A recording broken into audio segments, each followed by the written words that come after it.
My name's Aneldi Crespo. I'm 36. I really wanted to be a Marine. I believed in, patriotism. I believed in freedom. I believed in fighting for my country. My first deployment was to Ramadi, Iraq. Then we go to Afghanistan, to Marja, Afghanistan, and that's when it became real. That's when I experienced every bit of combat that I, imagined. Frankie and I were very close. We were together from the very beginning.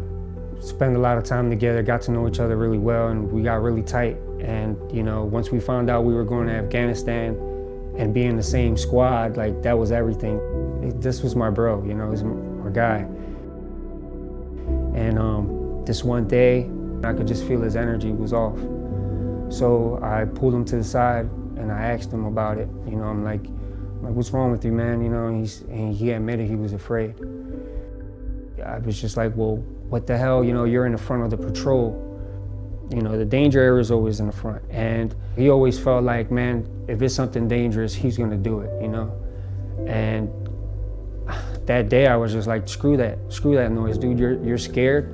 Switch with me, man. Let me take point. I can do this. And it took some convincing, and finally he's like, you know what, fine. So, the next day we go on this patrol, and it's like early in the morning, and boom, it just goes off behind me. Just most violent explosion that I was exposed to. As I could see this, like a shadow, a form in that dust over there. And it was like, I just knew that was Frankie, and I just started walking over there. And I just, he becomes more recognizable. I could see, it's Frankie, man, and he's face down on the ground. And he was like dying. Every time I think I got over it, I realized I'm not over it. I don't know. I just got really dark after that. I didn't want to live anymore after that. I felt like I didn't deserve it. And after that, I was just showing up.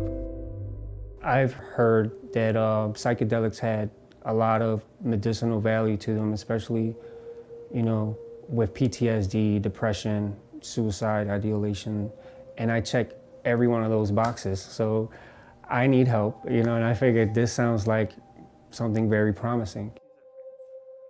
Ace came to us a few weeks ago, and he came to us with post-traumatic stress disorder, anxiety, trouble sleeping, and basically what we're doing is 10 sessions of ketamine with him, spaced a week apart, to work on treating the trauma and also the depression and suicidal ideation that he has. The way ketamine works is it basically allows a person to go into the memories and the traumas that they had in a way that's a safe environment and safe to remember, and it allows the emotions to come up and be processed that weren't able to be processed at the time. So what we see in the journeys is that he's really going back into the memories and kind of processing what's happening. And in a lot of ways, that's how someone heals from trauma. So the ultimate outcome for Ace and for all of our patients is we want them not to have PTSD anymore. We want them to reduce their anxiety and to have other vets know that there's an answer out there. Man, that was so cool.